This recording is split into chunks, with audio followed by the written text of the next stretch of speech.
MyPlace, Executive Director and Licensed Social Worker Alex Fagan, and Board Chair and originator of My Bakery, Amber McKee. Nice to see you both. Welcome. Thank you for having us. Yeah. Merry Christmas. Happy holidays. You too. So MyPlace and MyPlace and My Bakery, they're fairly new. I was at an event last week where they had they did a 50-50 at their Christmas party, and they donated to MyPlace. It seemed like everybody in the room knew about you guys, but for those that don't, what is MyPlace and My Bakery?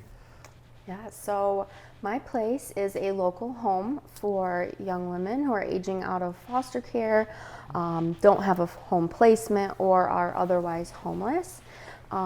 So we not only provide them a safe, loving place to live, but we provide wraparound services, life skills, emotional support, other programming, and really just meet them where they're at. Ultimately, with a mission to prevent human trafficking, but on the ground that looks like reducing all the vulnerabilities they have in their life that could lead to that. Awesome.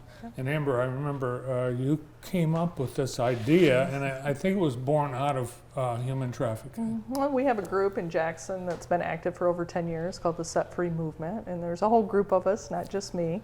And when we were interviewing people in the community saying what more could we do, we realized that there were some gaps in our services to our vulnerable youth.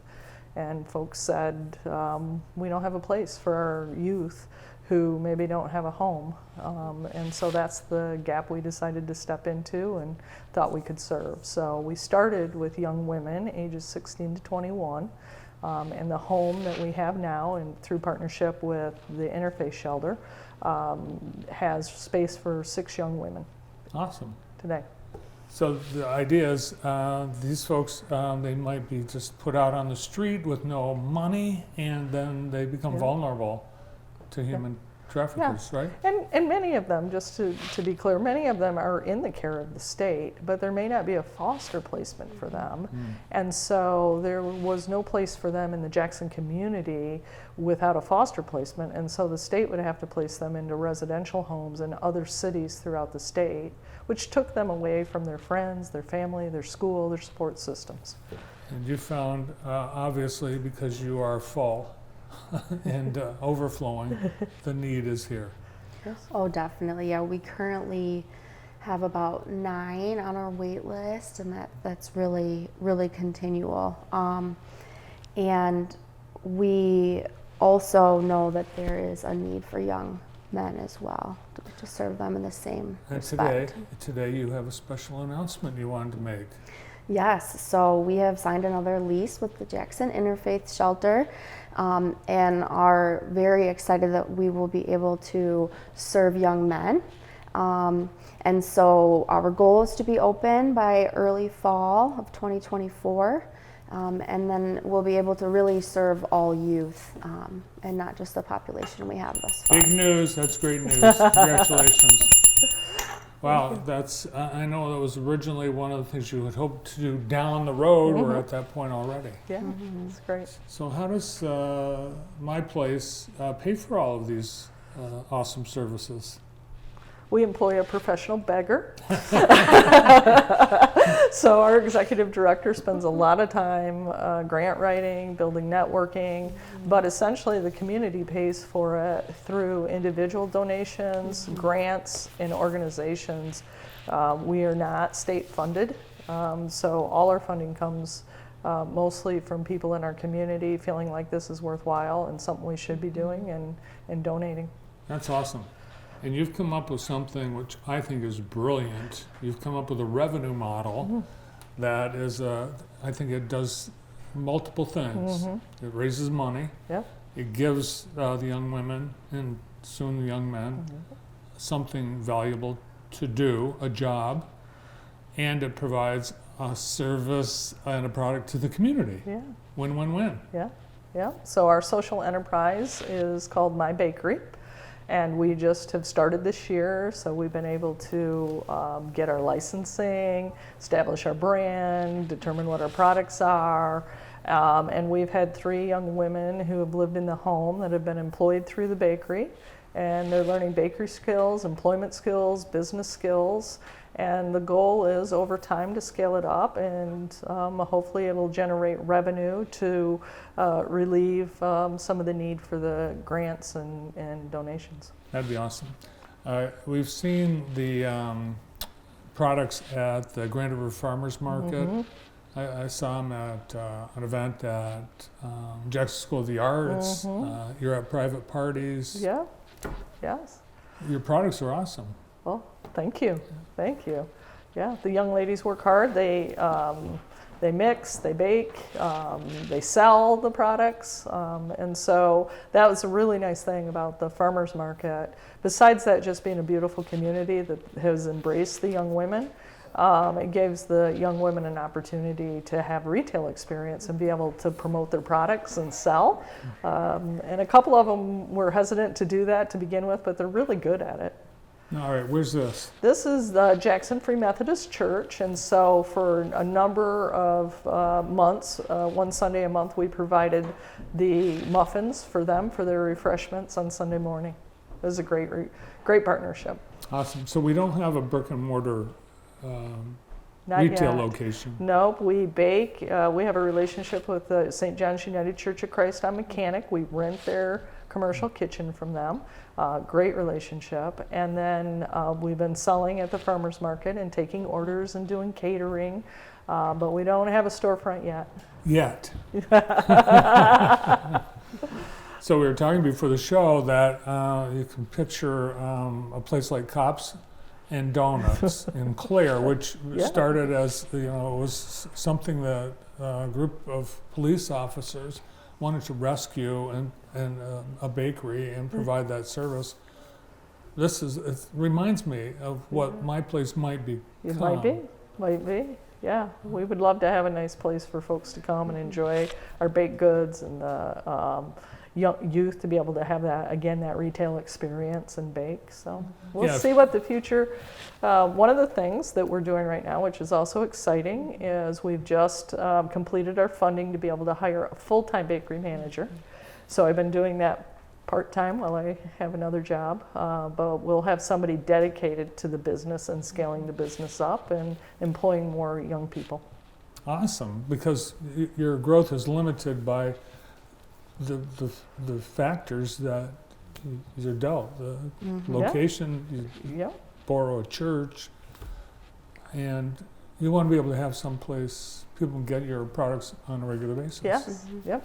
And we have a few opportunities in the community that we're working with partnerships. And when we get our bakery manager on, I'm sure the person will explore that and see if there aren't some places we can start having our products on a more consistent basis. Well, I'd say the products that I've sampled are awesome. They're top quality, something you'd find in an upscale bakery. It's top of the line. Yeah, thank you. And in order to fund your manager, your housing, and you got to have the fundraising. Yeah. And I understand you guys are working on an important Christmas fundraiser coming up. Yes, so currently we've just extended our Lights of Hope fundraiser. So that is something fun that the community can get involved in. You're able to decorate your home, or many of you probably already have. And then it's a suggested donation rate to join the competition of your outdoor Christmas light display. So I think the beautiful part of this will be that our residents get to be the judges. So addresses will be confidential, but we'll be kind of escorting them around to see the different homes, and then they'll get to choose their first, second, and third place choices.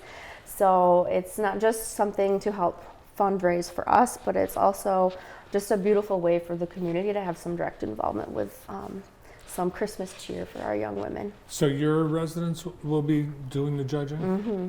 Okay. I was going to offer my services because my grandson and I, we drive around and we rank Christmas decorations on a scale of 0 to 10. And we got a couple of zeros last week. So we're always looking for potential 10s. Yes, we'll send them our way. So Yes. people need to let you know where to. Yes. Yeah. Yeah, so if you go to our social media, you'll be able to see posts that have images similar to this, and we have an Eventbrite page, so you can click on that link, sign up, and then it prompts you to send a follow-up email with your address. So on how do we yeah. how do you raise money? There's a cost to Oh, okay. join the competition. Oh, okay, Yeah. great. Yeah. So we're at MyPlace Jackson on Facebook and My Bakery Jackson on Facebook. Yes. How about somebody that wants to maybe order something from the bakery?